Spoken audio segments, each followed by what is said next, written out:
Hello everyone, I Dr. Nisha Singh welcome you all in lecture series of chemistry। आज का हमारा topic है organometallic compounds और इस टॉपिक को हम टोटल 3 सब हेडिंग्स की फॉर्म में कवर करेंगे। पहला इंट्रोडक्शन, दूसरा क्लासिफिकेशन एंड तीसरा सिंथेसिस। चौथा पार्ट इसका बचता है एप्लीकेशंस, बट उस एप्लीकेशन वाले पार्ट को हम एक सेपरेट लेक्चर की फॉर्म में स्टडी करेंगे। तो ये जो 3 पार्ट है, इंट्रोडक्शन, क्लासिफिकेशन एंड सिंथेसिस, इसमें से पहला पार्ट स्टार्ट कर रही हूँ विच इज इंट्रोडक्शन। इंट्रोडक्शन में हम ये अंडरस्टैंड करेंगे कि ऑर्गेनोमेटालिक कंपाउंड्स क्या होते हैं और किससे मिलकर बने होते हैं। ऐसे सभी कंपाउंड्स जिन कंपाउंड्स में कोई ऑर्गेनिक फंक्शनल ग्रुप का कार्बन एटम किसी मेटल एटम के साथ बॉन्ड फॉर्मेशन करता है, यानी इन जनरल हम इसे क्या कह सकते हैं, बॉन्ड्स बिटवीन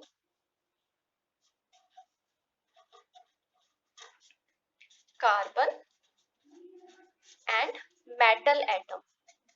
यानी ऐसे सभी कंपाउंड्स जिनमें कार्बन और मेटल एटम के बीच बॉन्ड फॉर्मेशन होता है वो कंपाउंड्स ऑर्गेनोमेटालिक कंपाउंड्स की कैटेगरी में आते हैं। इसको थोड़ा सा और एक्सप्लेन कर सकते हैं कि कार्बन एटम किसका होगा, किसी ऑर्गेनिक फंक्शनल ग्रुप का होगा। Organo means organic functional group, metallic means metal. यानी ऐसे सभी कंपाउंड्स जिनमें ऑर्गेनिक फंक्शनल ग्रुप के कार्बन की बॉन्ड फॉर्मेशन किसी मेटल एटम के साथ है डायरेक्टली, तो उन कंपाउंड्स को हम ऑर्गेनोमेटालिक कंपाउंड्स कहते हैं। एग्जाम्पल के लिए अगर हम किसी ऑर्गेनिक ग्रुप के एल्काइल ग्रुप को ले लें, तो मान लिया हमारे पास है एक आर फंक्शनल ग्रुप। अगर ये आर फंक्शनल ग्रुप किसी मेटल एटम के साथ में जुड़ा हुआ है तो ये कंपाउंड ऑर्गेनोमेटालिक कंपाउंड है। अब जो R है, अगर उस R को हम अलग अलग फंक्शनल ग्रुप की फॉर्मेशन की फॉर्म में कंसीडर करें, तो जैसे मान लिया हमारे पास है मिथाइल ग्रुप CH3 हो गया, मान लिया हमारे पास है इथाइल ग्रुप C2H5 हो गया, या उसके अलावा और कोई भी ऑर्गेनिक फंक्शनल ग्रुप। तो इन ऑर्गेनिक फंक्शनल ग्रुप्स के जो कार्बन है, अगर ये कार्बन डायरेक्टली किसी भी मेटल एटम के साथ में जुड़े हुए हैं तो उन कंपाउंड्स को हम कहते हैं ऑर्गेनोमेटालिक कंपाउंड्स। एग्जाम्पल के लिए अगर हम R को रिप्लेस करते हैं मिथाइल ग्रुप के साथ CH3 और M को रिप्लेस करते हैं मान लिया मेटल लिथियम के साथ में, तो ये कौन सा कंपाउंड बना, ये बना methyl lithium. It is methyl lithium, या इन जनरल हम इसको ऑर्गेनोलिथियम कंपाउंड भी कह सकते हैं। ऐसे ही अगर मैं R को रिप्लेस कर दूं C2H5 यानी इथाइल ग्रुप के साथ और मेटल को रिप्लेस कर दूं मान लिया जिंक के साथ C2H5 होल ट्वाइस Zn, तो ये कौन सा कंपाउंड बना, this is di ethyl zinc. तो हम R को अलग अलग एल्काइल और एराइल फंक्शनल ग्रुप्स के साथ रिप्लेस कर रहे हैं और उसका बॉन्ड फॉर्मेशन हम करा रहे हैं डायरेक्टली मेटल एटम के साथ में। तो बनने वाले कंपाउंड्स हमारे किस कैटेगरी के कंपाउंड्स हैं, ऑर्गेनोमेटालिक कंपाउंड्स की कैटेगरी में आते हैं। जैसे हम R को अलग अलग फॉर्म में रिप्लेस कर सकते हैं, ऐसे ही हम M को अलग अलग मेटल्स की फॉर्म में रिप्लेस कर सकते हैं। तो डिफरेंट मेटल्स जो है वो हमारी क्या हो सकती हैं, हम किसी भी मेटल एटम को ले सकते हैं, जैसे पोटेशियम है, सोडियम है, लिथियम है, कैल्शियम है, मैग्नीशियम है, एल्यूमिनियम है, जिंक है, कैडमियम है, सिल्वर है, और बहुत सारी अलग अलग कैटेगरी की मेटल एटम्स। यानी कि हमारे पास जो भी मेटल एटम होगी उस मेटल एटम की बॉन्ड फॉर्मेशन हम किसी ऐसे फंक्शनल ग्रुप के साथ कराएंगे जो कि ऑर्गेनिक नेचर का हो। उस फंक्शनल ग्रुप के साथ जब carbon atom directly bond formation करेगा तो वो कंपाउंड हमारा ऑर्गेनोमेटालिक कंपाउंड की कैटेगरी को बिलोंग करेगा। Now moving to the second part which is classification. Classification of organometallic compounds. तो ऑर्गेनोमेटालिक कंपाउंड्स को हम बहुत सारी अलग अलग कैटेगरी के बेसिस पर क्लासिफाई कर सकते हैं। जो पहला क्लासिफिकेशन हम ले रहे हैं, it is on the basis of functional groups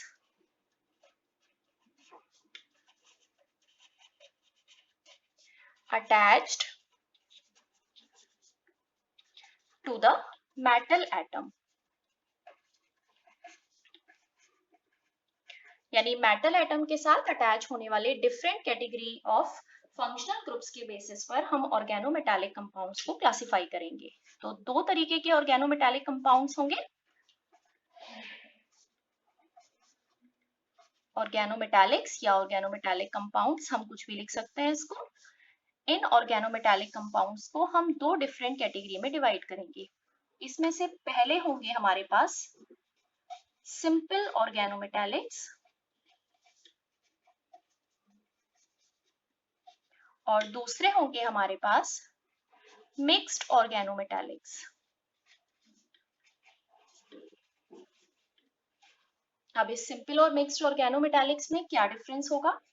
जितने भी सिंपल ऑर्गेनोमेटालिक कंपाउंड्स होंगे उन कंपाउंड्स में केवल और केवल जो मेटल एटम है उसकी बॉन्ड फॉर्मेशन किसी एक ऑर्गेनिक फंक्शनल ग्रुप के साथ में होगी। यानी अगर एल्काइल या एराइल ग्रुप का अटैचमेंट मेटल एटम के साथ है तो उनको हम कहेंगे सिंपल ऑर्गेनोमेटालिक कंपाउंड। लेकिन एल्काइल एराइल ग्रुप के अलावा अगर कोई और फंक्शनल ग्रुप भी मेटल एटम के साथ में जुड़ा हुआ है तो उसको हम कहेंगे मिक्स्ड ऑर्गेनोमेटालिक कंपाउंड्स। क्या मतलब हुआ इसका कि अगर हमारे कोई भी एल्काइल या एराइल ग्रुप है वो अटैच्ड है किसके साथ? मेटल एटम के साथ, अटैच्ड टू मेटल एटम। यानी केवल दो ही ग्रुप है, एक एल्काइल या एराइल ग्रुप हमारे पास होगा और दूसरा मेटल एटम हमारे पास होगा। लेकिन मिक्स्ड ऑर्गेनोमेटालिक कंपाउंड्स हमें क्या बताते हैं कि ये एल्काइल या एराइल ग्रुप तो होगा ही, लेकिन इसके साथ में कोई दूसरा फंक्शनल ग्रुप भी प्रेजेंट होगा। तो इसको हम क्या लिख सकते हैं? Groups other than alkyl aryl are also attached with metal atom। ठीक, तो इसको हम कैसे अंडरस्टैंड कर सकते हैं? जितने भी हमारे ऊपर वाले एग्जाम्पल हैं, जिन एग्जाम्पल्स में हमारा फंक्शनल ग्रुप मेटल एटम के साथ में डायरेक्टली अटैच्ड है, तो सपोज अगर मैंने लिखा Rm, तो इस Rm के एग्जाम्पल के लिए हम और क्या लिख सकते हैं? हम लिख सकते हैं C2H5 होल ट्वाइस Zn, हम लिख सकते हैं C2H5Li यानी इथाइल लिथियम या डाई इथाइल जिंक। ये दोनों कंपाउंड्स हमारी किस कैटेगरी के हो गए? सिंपल ऑर्गेनोमेटालिक कैटेगरी के हो गए। यानी यहाँ पर जो भी एल्काइल एराइल ग्रुप है वो केवल और केवल मेटल एटम के साथ में अटैच्ड है। लेकिन अगर इसी कंपाउंड को हम डिफरेंट कैटेगरी की फॉर्म में कंसिडर करें जिसमें एल्काइल एराइल के साथ साथ कोई दूसरा फंक्शनल ग्रुप भी अटैच्ड है, तो इसका सबसे अच्छा एग्जाम्पल जो होता है विच इज ग्रिग्नार्ड रिएजेंट। ये बहुत ही इंपॉर्टेंट टॉपिक है ग्रिग्नार्ड रिएजेंट, और इस ऑर्गेनोमेटालिक कंपाउंड को आपने डिटेल में पहले भी पढ़ा होगा। इसका जनरल स्ट्रक्चर है RMgX। R कोई एल्काइल एराइल फंक्शनल ग्रुप हो गया जो कि मैग्नीशियम मेटल के साथ में जुड़ा हुआ है, लेकिन ये मैग्नीशियम मेटल इस एल्काइल एराइल ग्रुप के अलावा किसी दूसरे फंक्शनल ग्रुप के साथ भी अटैच्ड है। तो ऐसे सभी ऑर्गेनोमेटालिक कंपाउंड्स जिसमें मेटल एटम का डायरेक्ट अटैचमेंट मेटल के साथ साथ किसी दूसरे फंक्शनल ग्रुप के साथ भी होता है, उन कंपाउंड्स को हम कहते हैं मिक्स्ड ऑर्गेनोमेटालिक कंपाउंड्स। एग्जाम्पल के लिए इसको थोड़ा सा स्पेसिफाई कर दें। अगर मैंने लिखा CH3MgBr तो it is methyl magnesium bromide, और ये किस कैटेगरी का कंपाउंड है? एक मिक्स्ड ऑर्गेनोमेटालिक कैटेगरी का कंपाउंड है। तो ये हमारा पहला क्लासिफिकेशन है ऑर्गेनोमेटालिक कंपाउंड्स का। Moving to the next part of classification of organometallic compounds. Second category of classification is based on carbon metal bond. यानी जो कार्बन और मेटल के बीच में बॉन्ड बना हुआ है वो किस टाइप का बॉन्ड है, उसके बेसिस पर हम ऑर्गेनोमेटालिक कंपाउंड्स को क्लासिफाई कर सकते हैं तीन कैटेगरी में।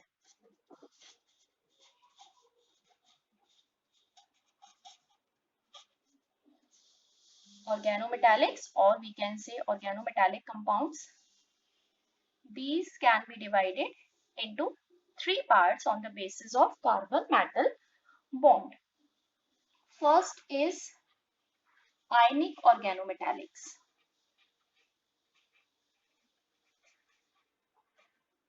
नाम से क्लियर हो रहा है कि ऐसे सभी ऑर्गेनोमेटालिक कंपाउंड्स जिनमें आयनिक बॉन्ड प्रेजेंट होगा उनको हम कहते हैं आयनिक ऑर्गेनोमेटालिक कंपाउंड्स। दूसरे हमारे पास होते हैं कोवेलेंट ऑर्गेनोमेटालिक्स या ऑर्गेनोमेटालिक कंपाउंड्स, यानी ऐसे सभी कंपाउंड्स जिनके बीच में कोवेलेंट बॉन्ड प्रेजेंट होता है, और इनके एग्जांपल्स में mostly sigma bonded organometallic compounds आते हैं। ऐसे कंपाउंड्स जिनमें बॉन्ड फॉर्मेशन मेटल और नॉन ट्रांजिशन मेटल के बीच में होती है, यानी ऑर्गेनिक फंक्शनल ग्रुप और नॉन ट्रांजिशन मेटल के बीच में बनने वाले बॉन्ड को हम इस कैटेगरी की फॉर्म में रखते हैं। तीसरे हमारे पास आते हैं नॉन क्लासिकल बॉन्डेड ऑर्गेनोमेटालिक्स, यानी ये वो ऑर्गेनोमेटालिक कंपाउंड्स हैं जिन ऑर्गेनोमेटालिक कंपाउंड्स में ना तो प्योर कोवेलेंट बॉन्ड प्रेजेंट होता है, ना ही प्योर आयनिक बॉन्ड प्रेजेंट होता है। तो हमारा पहला पार्ट है आयनिक ऑर्गेनोमेटालिक कंपाउंड्स, यानी कि ऐसे कंपाउंड्स जिनमें कार्बन एटम और carbon atom of organic group और मेटल एटम के बीच में कौन सा बॉन्ड प्रेजेंट होगा? आयनिक बॉन्ड प्रेजेंट होगा। आयनिक बॉन्ड प्रेजेंट होने का मतलब है कि हमारे पास जो हाइड्रोकार्बन पार्ट होगा वो कैसा होगा? नेगेटिव होगा, और जो मेटल एटम होगा वो हमारे पास कैसा होगा? पॉजिटिव होगा। और इनके बीच में किस तरीके का बॉन्ड फॉर्म होगा? आयनिक बॉन्ड फॉर्म होगा। फॉर एग्जाम्पल C10H8Na, ये कंपाउंड है हमारे पास सोडियम नेफ्थलीन। तो जो सोडियम एटम है ये पॉजिटिवली चार्ज होगा, और जो फंक्शनल ग्रुप रिमेनिंग है यानी जो हाइड्रोकार्बन पार्ट रिमेनिंग है उसके ऊपर कौन सा चार्ज होगा? नेगेटिव चार्ज होगा, यानी ये सोडियम विद पॉजिटिव चार्ज और ये हाइड्रोकार्बन विद नेगेटिव चार्ज। ऐसे ही दूसरा एग्जांपल ले सकते हैं C6H5Na, same positive charge negative charge. तो जितने भी कंपाउंड्स ऐसे होंगे जिनमें आयनिक बॉन्ड की फॉर्मेशन हो रही है उन्हें हम आयनिक ऑर्गेनोमेटालिक की कैटेगरी में रखेंगे। दूसरे हमारे पास आते हैं कोवेलेंट ऑर्गेनोमेटालिक कंपाउंड्स। ये कोवेलेंट ऑर्गेनोमेटालिक कंपाउंड्स स्पेशली ऐसे एटम्स के बीच में प्रेजेंट होते हैं जिनमें जो मेटल एटम है वो हमारा कैसा होगा? नॉन ट्रांजिशन मेटल एटम होगा। Non transition metal atom, non transition metal atom अगर सिग्मा कोवेलेंट बॉन्ड की हेल्प से अटैच्ड है तो ऐसे कंपाउंड्स को हम कोवेलेंट ऑर्गेनोमेटालिक कंपाउंड्स कहते हैं, जैसे CH3 होल ट्वाइस CD यानी di methyl cadmium, CH3 whole twice Zn di methyl zinc, C2H5 whole 4 SN यानी कि टेट्रा इथाइल टिन। तो इन सभी कंपाउंड्स में जो मेटल एटम है वो कैसी है? नॉन ट्रांजिशन मेटल एटम है। अगली कैटेगरी हमारे पास है non classical bonded organometallic compounds. Non classical bonded organometallic compounds हमेशा ट्रांजिशन मेटल से बने होते हैं,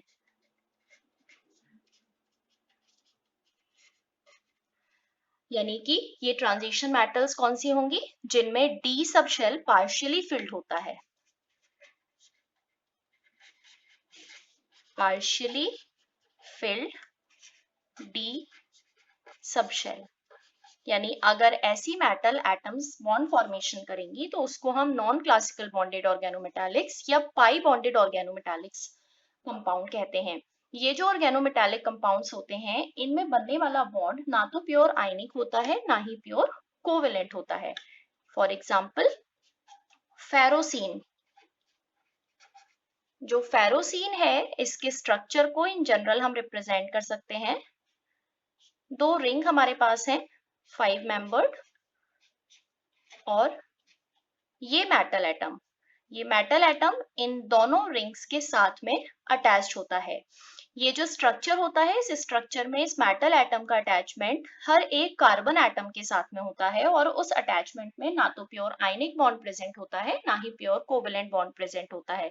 तो इसलिए एक जनरल स्ट्रक्चर की फॉर्म में हम इस आयरन मेटल के अटैचमेंट को दोनों रिंग्स के साथ में रिप्रेजेंट करते हैं। तो ये हमारी सेकेंड कैटेगरी थी on the basis of carbon metal bond.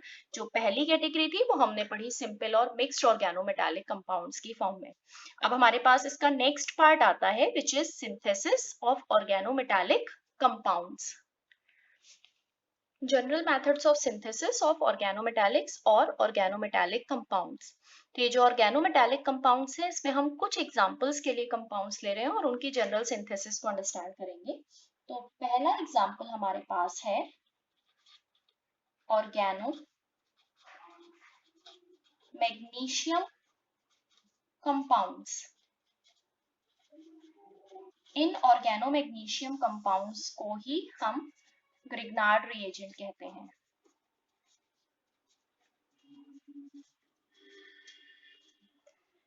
Grignard reagent या ऑर्गेनो मैग्नीशियम कंपाउंड्स की सिंथेसिस कैसे की जाती है? इस सिंथेसिस में हम किसी मेटल एटम की रिएक्शन कराते हैं किसी एल्काइल हैलाइड के साथ में। जो ग्रिग्नार्ड रिएजेंट है, इसका जनरल स्ट्रक्चर है RMgX। इसकी सिंथेसिस को हम आगे डिटेल में भी पढ़ेंगे। तो अगर हमारे पास कोई मैग्नीशियम मेटल है, इस मैग्नीशियम मेटल की रिएक्शन को अगर हम किसी एल्काइल हैलाइड के साथ करा रहे हैं, एल्काइल हैलाइड यानी RX, और ये रिएक्शन होगी in presence of dry ether. After completion of this reaction we get RMgX यानी ऑर्गेनो मैग्नीशियम कंपाउंड और we can say Grignard reagent. अगर हम इस रिएक्शन को थोड़ा सा स्पेसिफाई कर दें तो हमारे पास है एक मैग्नीशियम मेटल जो कि सपोज रिएक्शन कर रहा है इथाइल ब्रोमाइड के साथ। इस एल्काइल हैलाइड की जगह हमने क्या ले लिया, इथाइल ब्रोमाइड, यानी रिएक्शन को स्पेसिफाई कर दिया। तो बनने वाला कंपाउंड हुआ C2H5MgBr, जिस कंपाउंड को हम कहेंगे इथाइल मैग्नीशियम ब्रोमाइड। ये हमारे पहले ऑर्गेनोमेटालिक कंपाउंड की सिंथेसिस है। दूसरा एग्जांपल हम ले लेते हैं जिंक का, डाई एल्काइल जिंक। इस डाई एल्काइल जिंक की सिंथेसिस के लिए हमारे पास एल्काइल ग्रुप होना चाहिए और जिंक मेटल होनी चाहिए। जो जिंक मेटल है, उस जिंक मेटल की रिएक्शन हम बॉइलिंग एल्काइल हैलाइड के साथ करते हैं किसी इनर्ट एटमॉस्फेयर में। यानी हमारे पास जो रिएक्शन होगी उस रिएक्शन को हम मेंशन कर सकते हैं कोई एल्काइल हैलाइड CH3Br। ये हमारे पास एल्काइल हैलाइड है, इसकी रिएक्शन हम करा रहे हैं जिंक मेटल के साथ। जो एल्काइल हैलाइड है वो किस फॉर्म में प्रेजेंट होगा, बॉइलिंग कंडीशन में प्रेजेंट होगा, और जो एटमॉस्फेयर है वो कैसा होगा, इनर्ट एटमॉस्फेयर होगा। इस कंडीशन के साथ में कंपाउंड जो हमें मिलेगा it is di alkyl zinc, और जो रिमेनिंग पोर्शन है वो जिंक ब्रोमाइड की फॉर्म में सेपरेट हो जाएगा। यानी बनने वाला organometallic compound is di methyl zinc. तो अगर हमें ऑर्गेनो जिंक कंपाउंड्स बनाने हैं तो हम इस मेथड को यूटिलाइज कर सकते हैं। Now the third example is alkyl aluminium, और we can say tri alkyl aluminium। हम मेटल एटम अपना चेंज करते जा रहे हैं, एल्काइल ग्रुप चेंज करते जा रहे हैं। पहले वाले कंपाउंड में हमने मैग्नीशियम लिया यानी ऑर्गेनो मैग्नीशियम कंपाउंड, दूसरा ऑर्गेनो जिंक कंपाउंड, तीसरा organo aluminium compound. Tri alkyl aluminium की सिंथेसिस के लिए हमारे पास एक एल्यूमिनियम हैलाइड होना चाहिए, उसकी रिएक्शन हम कराएंगे ग्रिग्नार्ड रिएजेंट के साथ में। तो सपोज हमने लिया एल्यूमिनियम हैलाइड यानी AlCl3, इसकी रिएक्शन हम करा रहे हैं किसी ग्रिग्नार्ड रिएजेंट के साथ।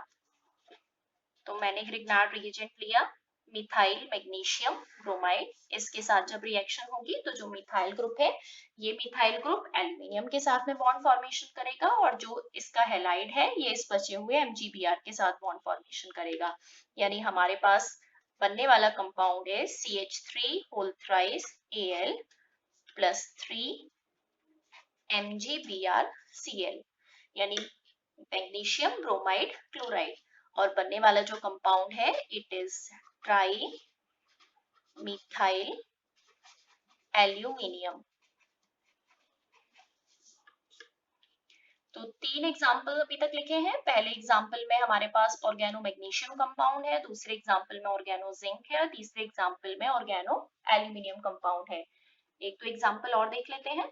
नेक्स्ट रिएक्शन हमारे पास आती है टेट्रा एल्काइल टिन,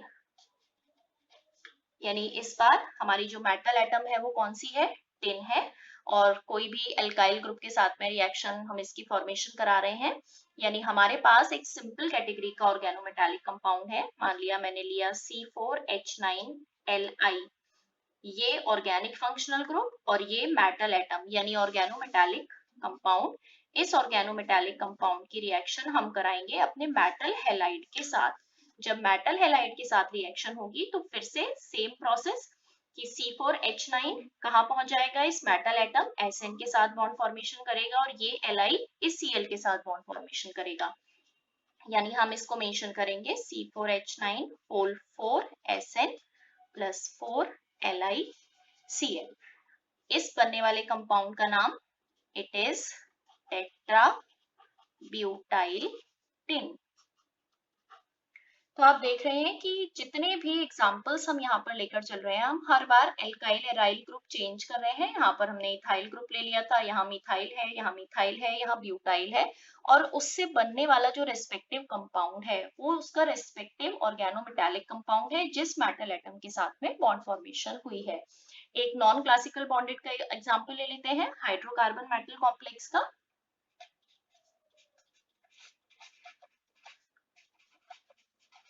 हाइड्रोकार्बन